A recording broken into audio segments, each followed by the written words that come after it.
Okay. Once again, putting off actual studying to do something far more productive, and that is play Magic the Gathering Draft. Let's see. Well, we'll probably finish that one. Okay. Pretty good Boros deck. We played really sloppy yesterday because I was super tired and decided to play anyways. But we still managed to win because the deck is just really strong. Not much to say other than let's just get it going. Let's mix it up, you know?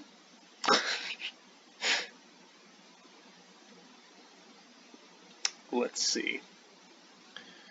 Whew.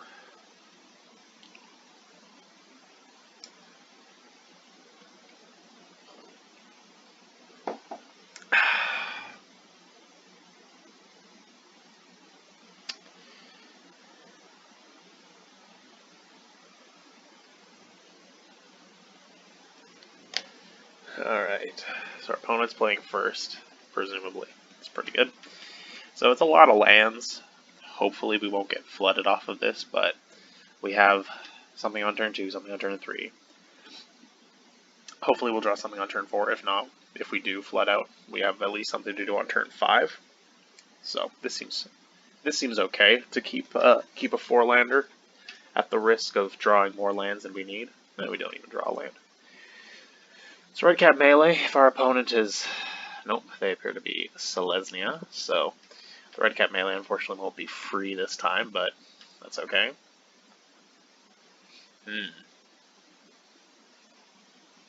So next turn we'll have the ability to attack in with our 7 dwarves, and then we can Silverflame Squire if it lets us eat a creature, or we'll just swing it for 2 and then we'll play the 7 dwarves. I think the possibility of blowing out our opponent is worth the 1 damage. Although, this is going to be a very obvious, extremely obvious play. So it makes sense that they wouldn't do that. So we'll just play 7 dwarves, number 2.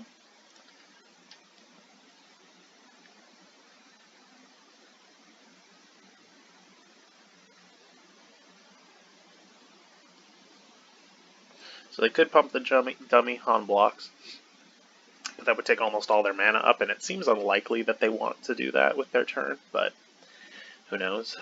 We'll see if they attack, I guess.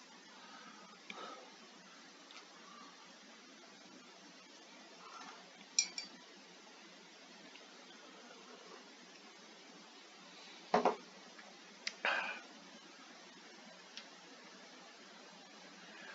about what our opponent could have. They could have an Owl Muscle that they can't Adamant, which isn't very good. Well, it works on the Rosethorn Acolyte. They could have Okame Adversary, maybe. 4 mana in that slot. Oh, they have 5 mana, right. So we'll see. So they do just pass, which makes some sense. But we're just gonna take the aggressive here. We have the Silverflame Squire in hand, so we have a really good, we have a really good ability to just blow out our opponent. So they are gonna pump. I think our 3/3s pair really well against what they have, so I think keeping both our 7 dwarves is pretty good at the moment. So now we'll go to damage. So we'll kill that, get 3 in. Still have red cap melee mana up when we're happy to blow out whatever, or blow up whatever they might play that's a bigger threat, as we have 6 lands. So sacrificing 1 will not stop us. It'll stop us from playing Surkara on curve, but it won't stop us from playing Surkara at all. So Game Ranger making 2 1/1s. Okay. It's not terrible. Okay. Let's go to combat. Maybe if they double block with the Rosethorn Acolyte, will prefer to oh, just kidding. We'll play out Surkara then. Start pinging these 1/1s off. Hopefully they don't have something like Trapped in the Tower. But if they do, I think we probably have one Fairy Guide Mother in our deck. We don't. Rip.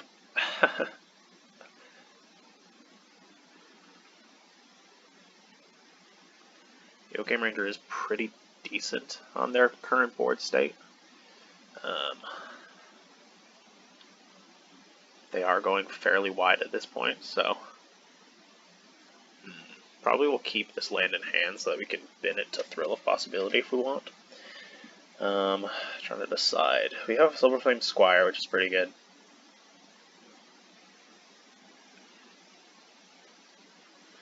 The Ardenvale Tactician is kind of a threat, but it's not like a huge problem for our deck.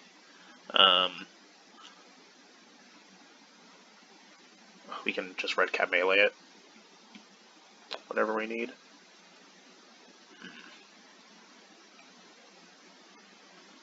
So I think we'll attack with both of our dwarves. If they do like a double block, we could really blow them out with our Scorching Dragonfire. Just gonna let 6 through, huh? Sure thing. I think we'll Scorching Dragonfire on their turn so that they can't pump their whole team in response.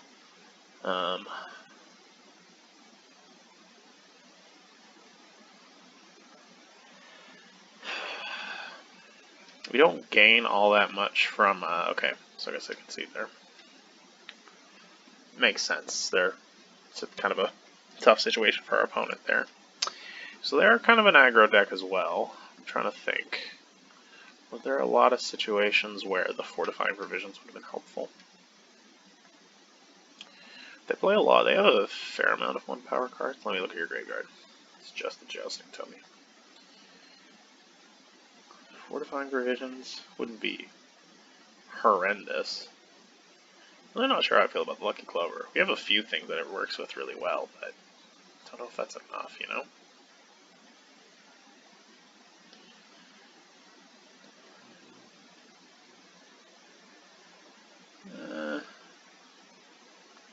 Go take it out.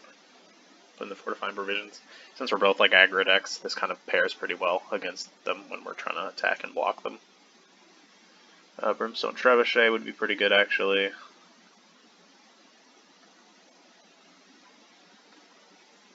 So we'll do that. So we're making our deck a little bit slower, but we didn't really change anything about our aggressive 2-drop slot, so we can still play really, really aggressively. I mean, we got rid of a Lucky Clover, which isn't an aggro play, and then what did we take out?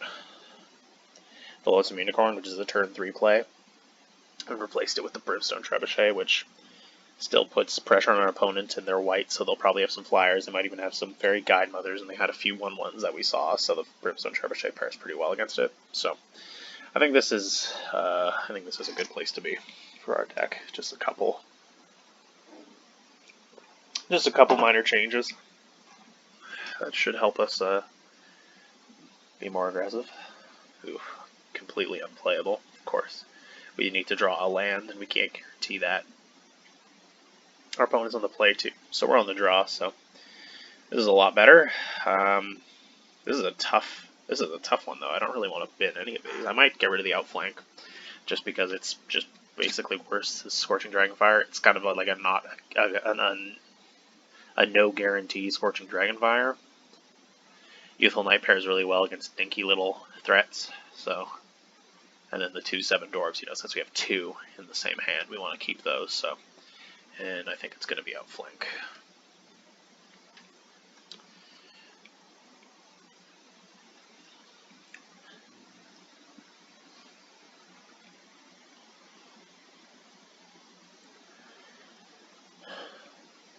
Alright. Okay. It's a good card.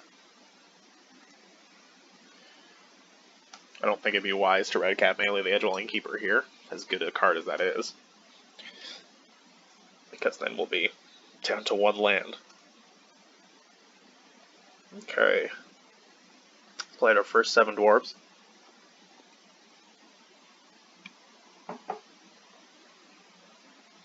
Since these little guys are going to get bigger as the game goes on. No.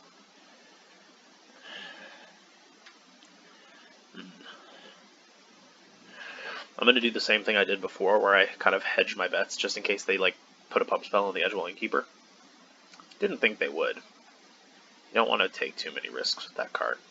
Play out the 7 dwarves.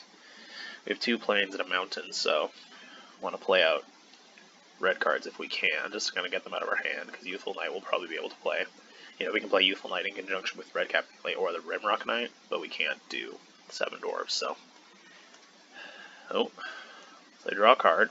They get a 2/2 that can pump the others. It's not really that impressive of a card. We'll just take, and we're also just going to kill that because, you know, it's pretty good. Yeah, unfortunately I don't really want to hit that with Red Cap Melee, so I think I am just going to Scorching Dragonfire it.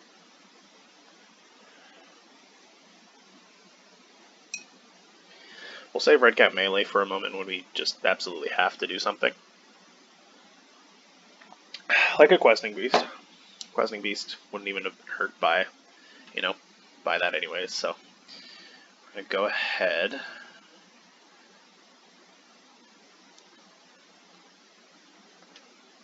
So we're going to play out our Youthful Knight.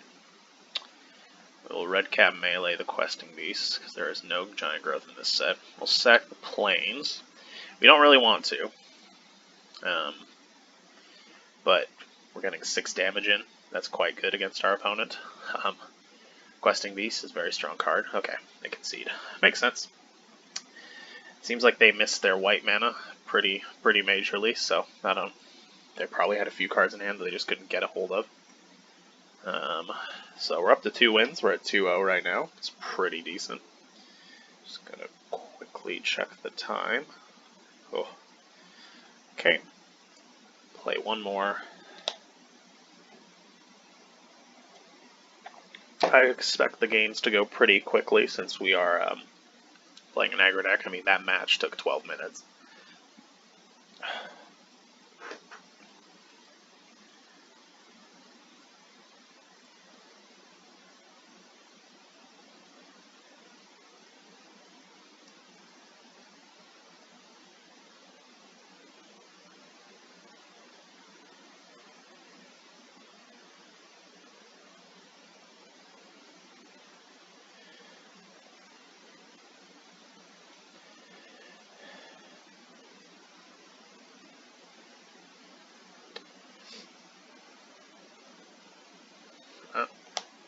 It's a really long queue time. There we go.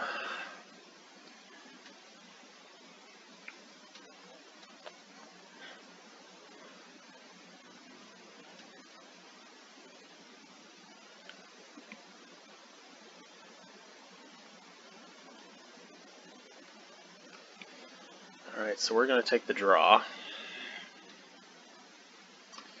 This doesn't seem very good. Actually, I think I should get that out of the main board. I don't think this is doing enough. I would much rather just have another aggressive 2-drop. So we're going to mulligan, because this doesn't seem like it's going to do all that much.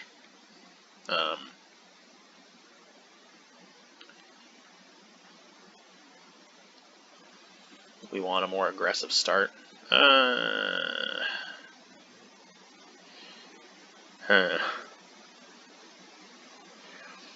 This is inarguably better. I think I have to bottom the Archon though, which is really sad. Because I don't even have like the 2 plains in my hand. Everything else I need to keep. You hate putting your bombs on the bottom of your deck, but our deck doesn't use that bomb super well, so. Oh, it's not a bad top deck. Destroy the Scalding Cauldron for 1 mana. Get some value there, protect our future creatures. Ooh. Oh, maybe that was the wrong play. It's okay. We can always Scorching Dragonfire in response for a lot of that, you know, so I'm not too concerned. I'll swing in with my Youthful Knight. Get him for 2. Go to regular damage. Play the Raging Redcap. Scorching Dragonfire. Murderous Rider. Wow, okay. Well, the good thing is... Oh no, that's a knight, so they can't equip it. That's a big lad. Okay, fuck. Thankfully this has first strikes, so it can block in conjunction with our Scorching Dragonfire. We'll play out the, or we could attack with it. No, I think I want to keep it back on block so that they can't heal for 4.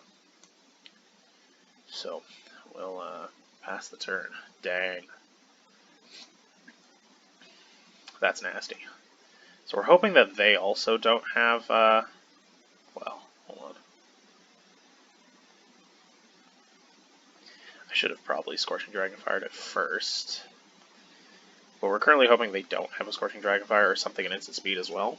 Wow, they did not. Which is nice. But now they can just slap that on here. This card is extremely good if you can get into the Knight's deck because, like, it's just huge. I think we'll just attack with both here. If they block either one of them, we'll just pump it. If they block the Youthful Knight because it's the better card, then we blow them out. If they block with the Ember Shieldbreaker, we trade, and that's fine as well.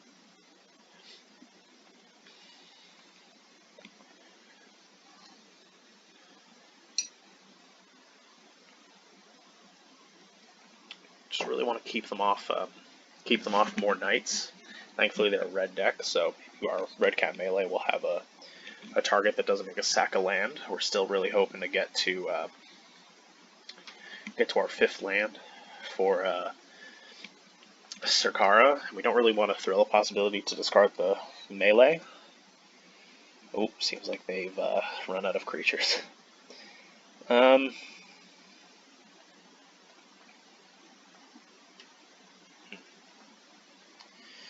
I might go ahead and leave the 7 doors in my hand to discard for the Thrill of Possibility, because I think getting Sarkara is going to be pretty big. Man, they're just flooded out of control. Thankfully for us, we'll discard a 2-drop, so we get 2 lands. Not the worst thing in the world. We'll go to combat, swing for 4, so now we have Lethal next turn with our board. See what they have, if they have anything. Fortunately, we can't red cat melee in response. Okay, that makes sense. So, the Steelclaw Lance is a really powerful card. So it looks like they're just playing a Knight's deck, and they're just trying to have good Knight synergy.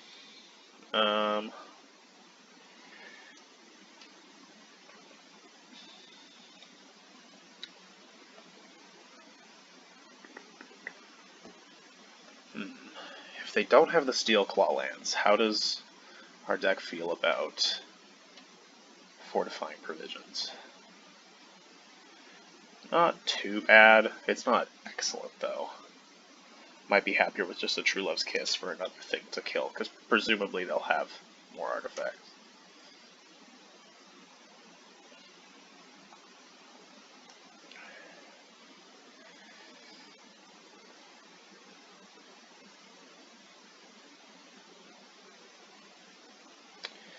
Yeah, this still seems fine. With any luck, we won't have to mulligan again, but we managed to win that game pretty decisively, even with 1 card down. We got a few 2-drops in this hand. I think we're going to keep it.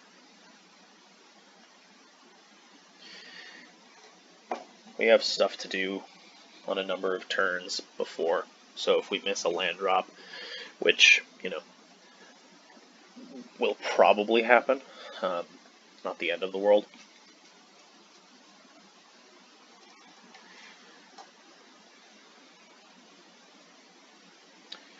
So, just attack with that land. I'm going to throw the possibility on our turn to dig for that land drop to hit, or to discard the Raging Red Cap. Yeah, so I'll play our 3rd land. Gets us closer to both Fireborn Knight and True Love's Kiss if they play one of their extremely potent, artifacts. This is a pretty good one. We can play another 7 dwarves, and now the Raging Red Cap can't even trade with our 7 dwarves. The card is called 7 Dwarves, but would this be called 7 dwarf. Because it's just the 1. Okay, so they'll do 2 damage back to us. Pretty good.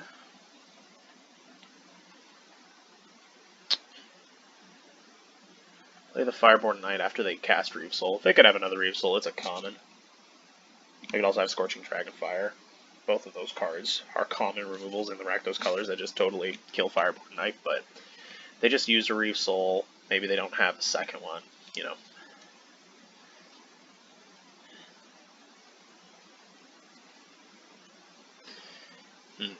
Interesting. So we're definitely going to attack our board into this because we can Rimrock Knight the Fireborn Knight. The Fireborn Knight will have first strike battle against the Raging Redcaps, but if they double block and the Fireborn Knight has 4 damage, it'll deal 2 to each and only take 2. If they block with the 7 Dwarves, we can Silver Flame Squire to prevent it from dying. So I think this is a pretty definitive, yeah, we're just staying on the aggressive, you know, pretty definitive attack. We might even Rimrock Knight here and then just play out cards, potentially.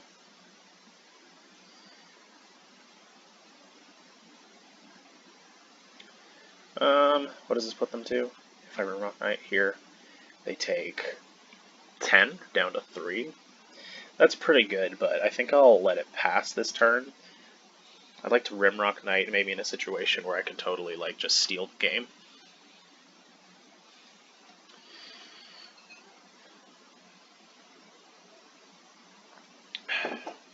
Because they might, so they play Raging Redcap. I was gonna say, because if they play like a, I don't know, Recurring Favor. Maybe I Redcap melee in response so that they take, or they heal less. That actually doesn't seem too bad. They probably play the Smith Swordmaster this turn.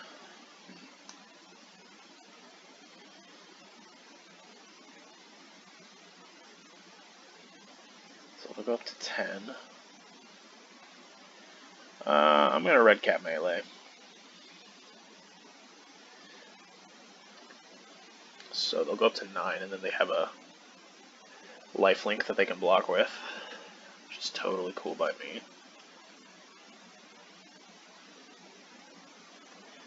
I'm pretty happy to take 2 here. They have less blockers, so presumably they will chump with both their creatures.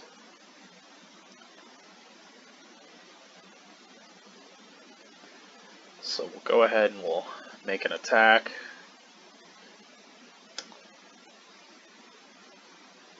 I think I just win, right? If I Rimrock Knight, I can Rimrock Knight and on alert, and that pushes this to 4, and then to 6, that's 12, they'll heal up to 11. Yeah, that's game.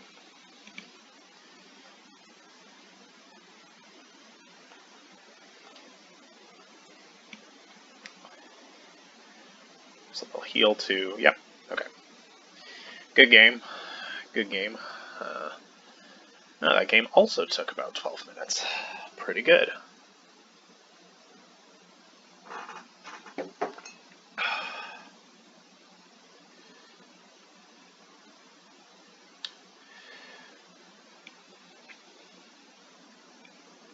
Okay.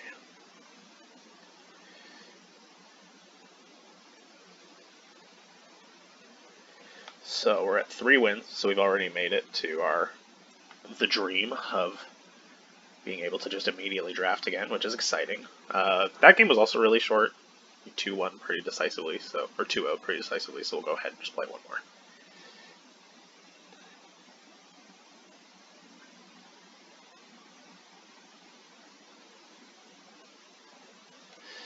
Obviously, this is a mulligan. I keep forgetting the Lucky Glover. Yeah, obviously this is a mulligan. Not keepable at all. This is okay. Probably are gonna bin the Fireborn Knight. We're gonna keep. Lonesome Unicorn is something we can do on turn 3. Fireborn Knight has way more upside once we get there, though. And we're a little bit slow.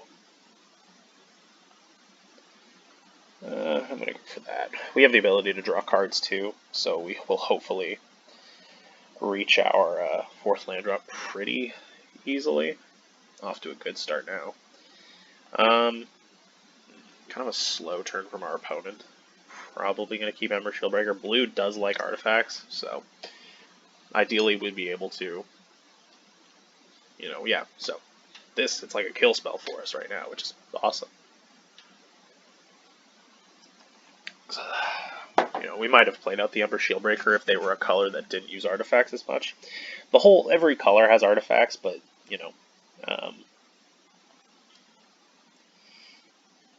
other colors have them a little less so. Like green-black has artifacts, yes, but they're mostly, their thing is food, and food is an artifact you can sacrifice to get a billion of, so it feels less impactful.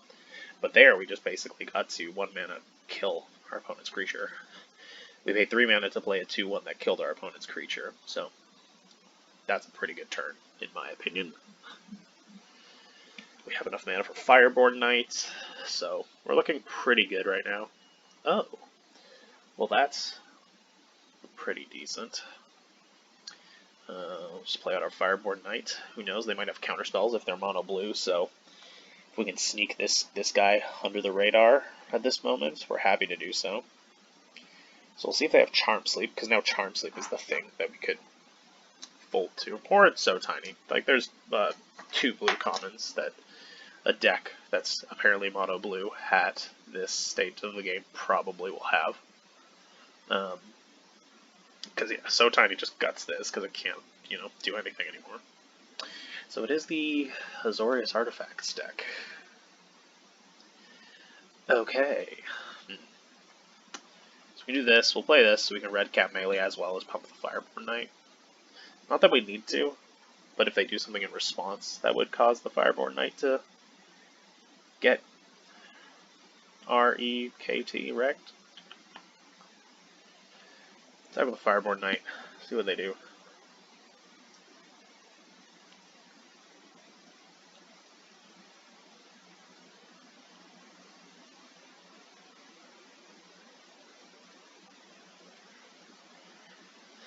Which is quite scary, especially if they have like a lot of golden eggs and like color fixing, because if they bounce it back to their own hand and then they cast Granted, they can have any color of card that could actually work for them.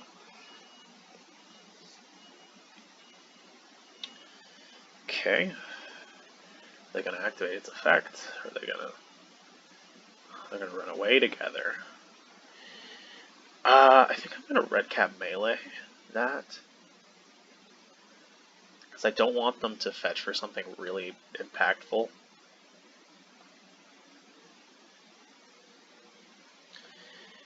And we can pretty comfortably sack this land. So it will unfortunately still bounce our Fireborn Knight because there's still a legal target, but we can just recast it. I know the Fae Wishes isn't a very scary creature, but the ability to get anything anything in their sideboard while they have color fixing is something that I'm not super comfortable with letting them have. Because there's a lot of stuff they could have. If you can just splash for 1 color of mana, you can do a fair bit.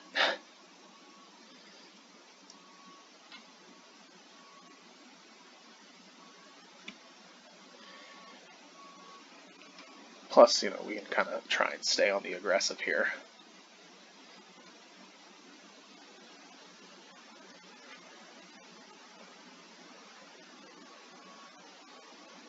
Okay, I got the Lucky Clover, huh?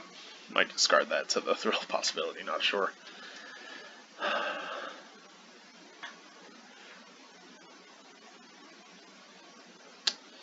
So we'll do 6 damage to them. Bring them down to 14. It's a good turn. Thrill possibility on their end step. They're going to gain 2 life. Sure.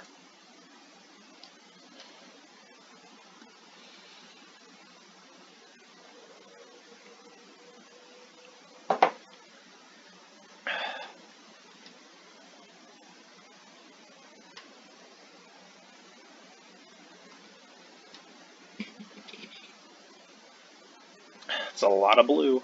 They got a Shine Chaser. They have nothing in play that works for it. I'm going to go ahead and I'm going to Thrill. We'll discard the Lucky Clover. We have the potential to get countered here and get like pretty wrecked on a 2-for-1, but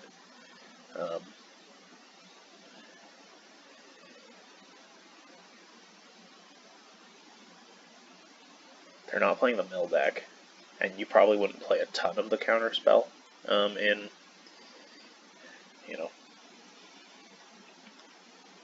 in this deck otherwise. So that's pretty exciting. They did pause theirs, which leads me to believe they had something.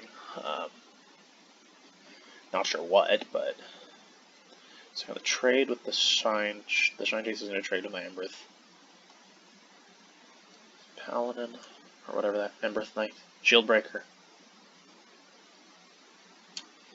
So they had, yeah, with 3 blue mana open, they did pause before deciding to not counter or to not do something. So I'm not wanting to just spew off my Harmonious Archon if they have mana available for Didn't Say Please. They might try and they might counter this though, because them losing this is going to be quite a turn. So it might kind of bait them, and then I can play Harmonious Archon safely, which pumps this, which makes it 3/3 with Double Strike. So they're really giving it some thought. And I think there is good reason for our opponent to counter this if they have the ability to. We're definitely, yeah, okay. Because from their perspective, we're just gonna have the ability to do free damage, and they're already on the defensive. But now we have totally open board to play the Harmonious Archon, so we're gonna make 2 3/3s. Our Fireborn Knight becomes a. Oh, it's got a counter on it. I always forget that. Whoops. Man, I keep punting with this card. I keep forgetting that's good. It's not the end of the world. Our opponent doesn't seem to have much in their hand right now. So we're just going to go ahead and we're going to attack for 10 there.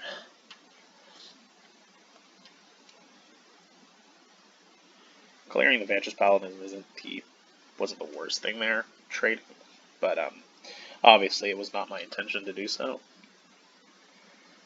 Okay, so they got a lot of, so it kind of seems like they have an artifact thing going on here, so get rid of you. Not a fan of you. You're a little not interesting to me. Could have been in a True Love's Kiss.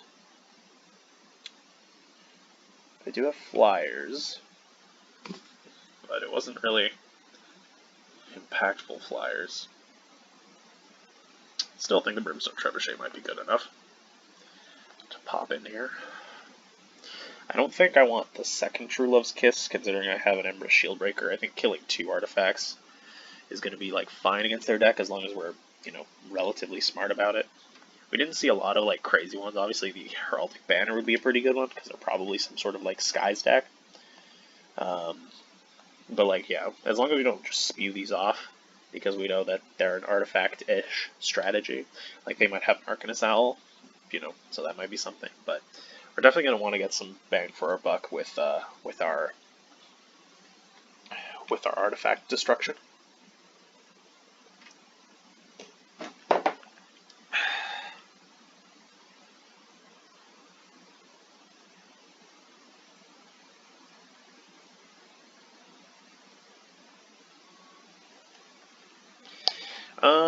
This seems okay.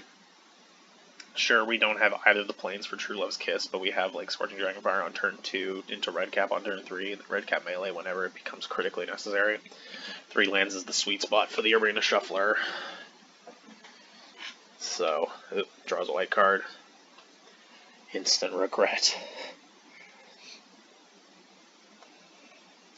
So Scorching Dragonfire up. Play the Raging Redcap next turn. They have a Shine Chaser. I don't know if Shine Chaser's that good. I mean, presumably they can get it to 3/3 pretty effectively, but that card just doesn't really scare me all that much.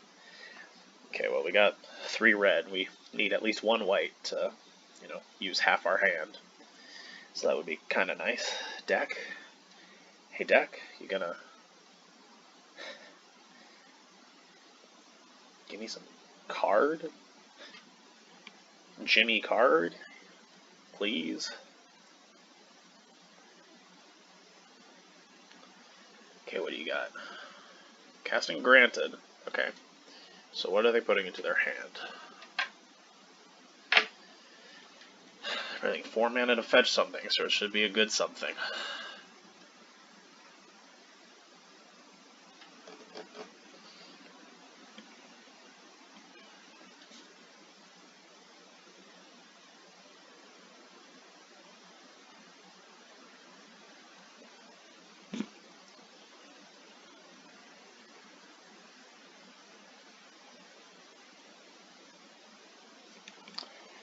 Tell me. Show me what you got.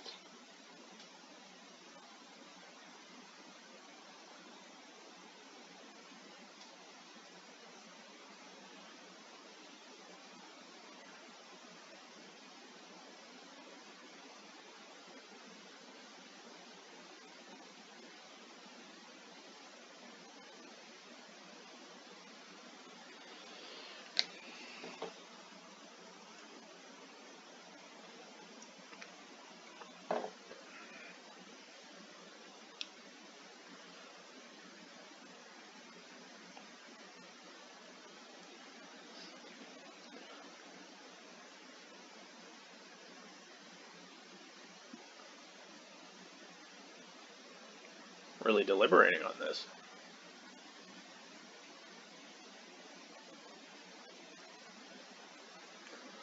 Huh. I mean, it's not terrible here. It's just they can equip it. They can play it and equip it, and that makes this a 4, 2, 3, 4 with vigilance. I mean, that's good. Wasn't the blowout card I was expecting, but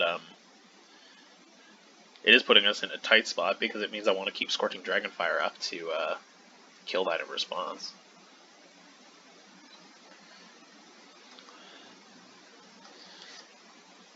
Instead of playing the Brimstone Trebuchet, which is what I kind of want to do. Red Cap Melee is unfortunately probably not our best bet because we do not have enough lands at this point. We're getting a little bit screwed on lands.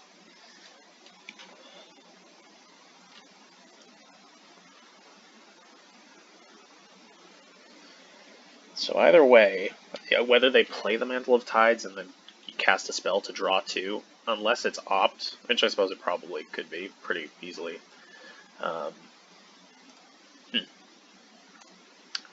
Sure. Could play the Mantle of Tides. No, they're going to play Lock Dragon.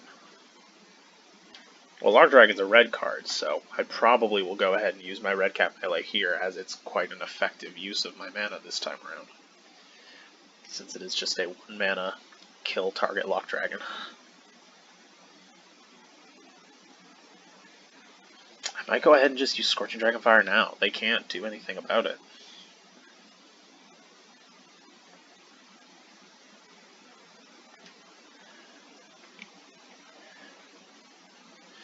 I don't want to just kind of get time-walked there. Yeah, this is pretty good. So we'll attack with the Raging Red Cap to do 2 damage again. And then we'll play this TikTok. Got you on a 16-turn clock.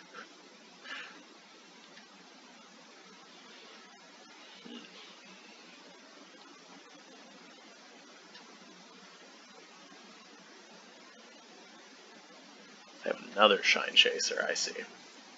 Play the Fey Wishes. Sure. That makes that a 2/2.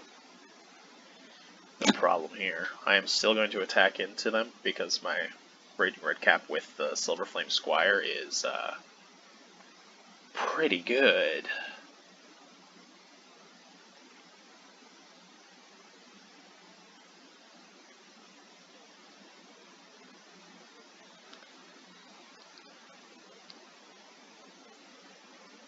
Okay.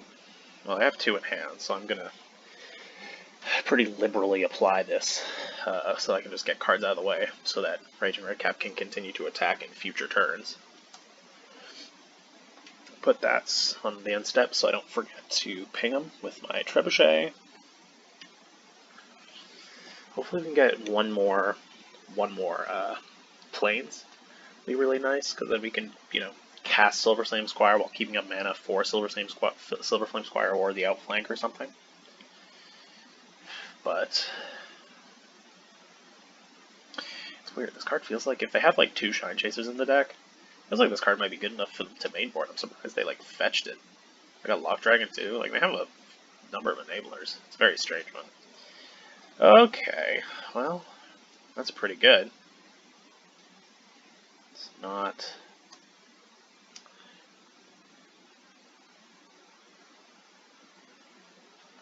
Ping him.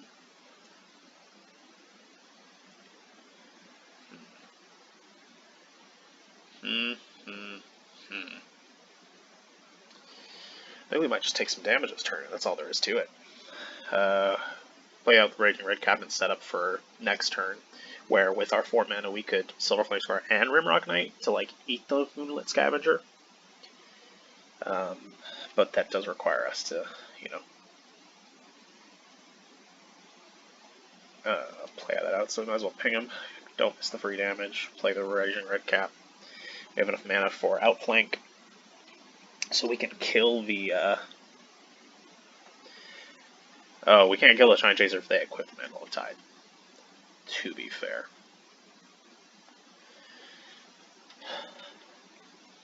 That would be pretty good for them too, because we would take 7 damage, go down to 11. It's not bad. Really wanting that second Plains to kind of make our hands a lot more, so we can double spell a lot easier. Oh, okay. Sure. Ping you, I guess. So now the Shine Chaser's at 3, and if they equip Mantle of Tides, it becomes like a 4. Or it becomes a 4 or 5, which is pretty crazy to have a 4 or 5 with Vigilance. Still not interested, huh? Nothing we can do. I'll just take the damage. Play Jousting Dummy? Certainly. No problem. A mountain gets me Sarkara, but it doesn't let me do too much. I can still Silver Flame and Rimrock Knight, which is probably what I'm going to play towards. Real shame about this trapped in the tower.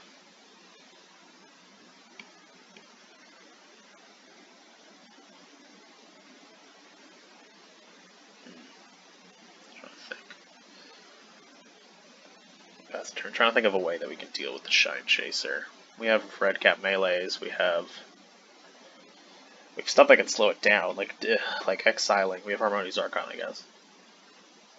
Trapped in the tower. Although Harmony's Archon doesn't do super well against the Shine Chaser because then it becomes a 5/5. In our current board state, at least.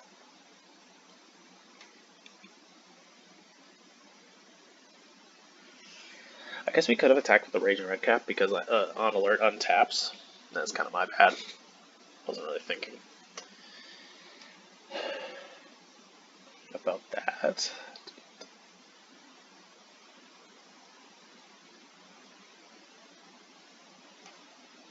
So that makes it a 5/7.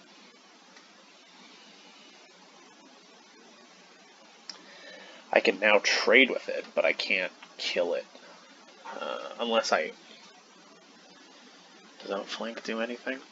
No, because I would need 1 more mana to Outflank.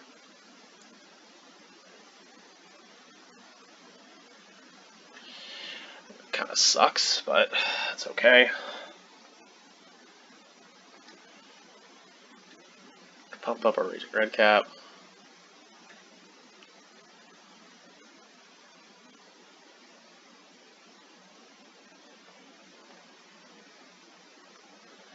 Go to blocks. 4 damage dealt. We'll Boulder Rush you. It's a good play from our opponent. It makes this just an even trade. Thankfully, my combat tricks don't put me down a card. I get creatures out of the deal, but still. They can now just spend 3 and put Mantle of Tides on that, I guess. Shine Chaser is pretty strong. Okay, well we have that now.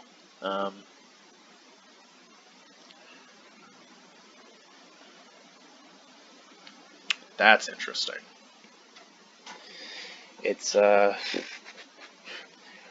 we can True Love's Kiss our Trapped in the Tower to to lower the enchantments by you know, get rid of all enchantments, so this becomes a 2/2.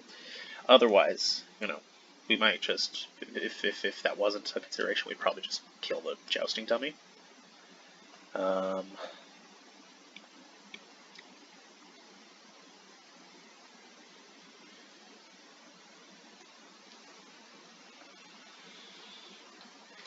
But we want to be able to kind of handle this, because this is a real problem. We'll take 3 this turn, granted, or more if they pump it, but this is kind of something we can't deal with well at all.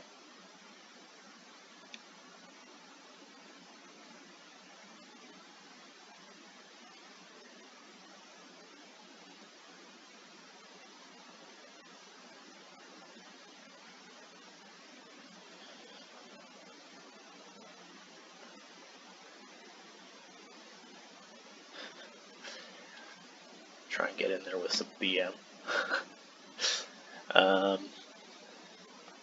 So we're going to destroy the Trapped in the Tower. Have to be careful not to exile our own Brimstone Trebuchet.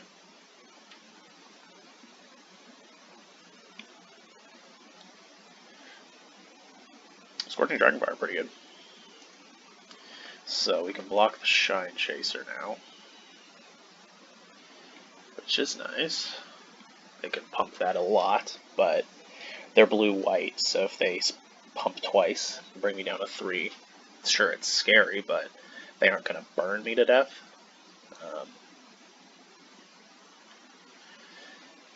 And hopefully next turn I'll be able to deal with whatever they got going on. Ooh. I have Outflank, I have Scorching Dragonfire, I'll have a creature. Like, I'll have options. I kind of want to draw Plains here as well, so that I can double Silver Flame Squire and still have mana up for Outflank and Scorching Dragonfire. But we'll see. Okay. So we'll take 4.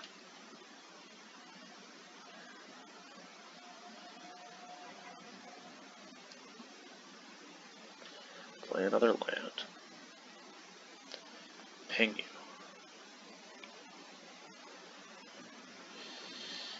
Not what I wanted. Not the color of land I needed, but it's something. It would be inaccurate to say that it isn't something, because it is something.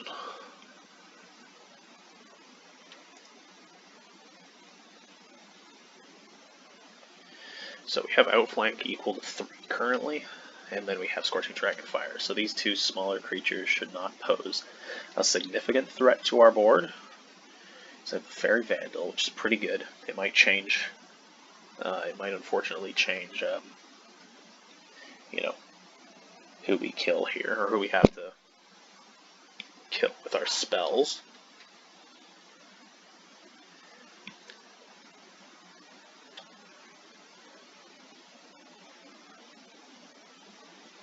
If they go to move the Mantle of Tide onto one of their flying creatures, that's pretty good for us. And it kind of makes sense from the opponent's perspective, because I can only block one of their flyers, so, you know, kind of boosting either of those means that they can win faster. Puts me on like a 2-turn clock instead of a 3-turn clock. Sorry, 4-turn clock, because I would block the Shine Chaser, let the 1/2 through. Also, if they can like put a counter on the Fairy Vandal, or just do anything to make either of their flyers a 3 cost creature. Oh, come on. Yeah, that'll do it. We'll ping you in response.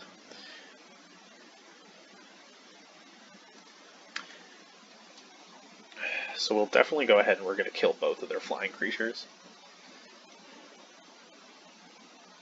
And then we will jump block the Jousting Dummy.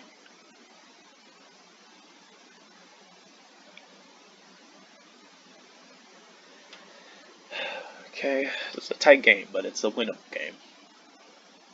Our opponent's in top deck mode, so if we can handle this board, then their entire ability to win is going to be based on their ability to draw their top decks, and that's it. Yeah, okay. So, let's start by Scorching Dragon firing the Shine Chaser. Make sure it gets got. Pass the blocks, put this guy in front. Then before damage is dealt, we will outflank the Fairy Vandal, so we take no damage. We're in a pretty good spot.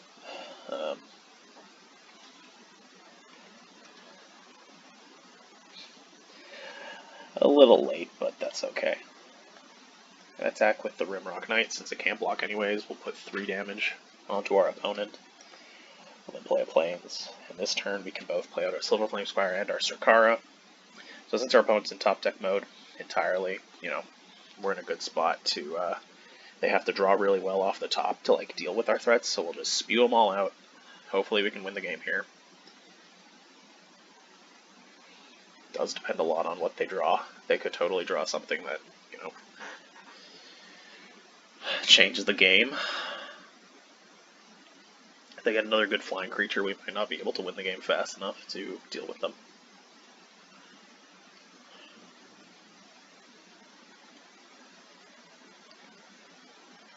Yeah, so we'll do that. I think I'll just put the Brimstone Trebuchet, that is now a frog, in front, because then I have, at least 5 damage to attack back with.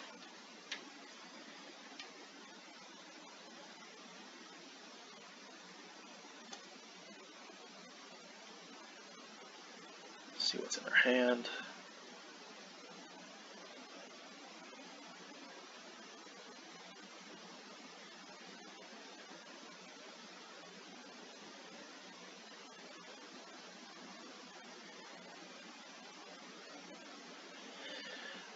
What do you got? You got a blocker, you got something to remove a threat. Alright. Well, we're just going to attack with 2 creatures that present lethal. We'll keep Sarkara up for both a block and something to ping. See what our opponents do. They could have outflank.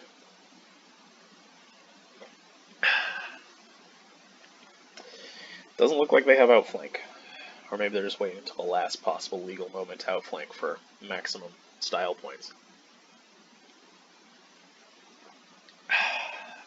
They could also have... Okay, so they have Runaway together.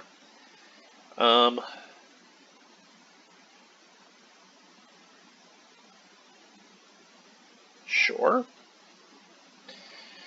Before damage is dealt, I will put 2 extra points of damage onto that.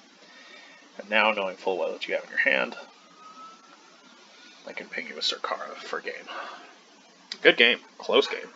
And that puts us to 4 wins, so we're 4-0 with this deck right now, which is pretty exciting. That game took a lot longer.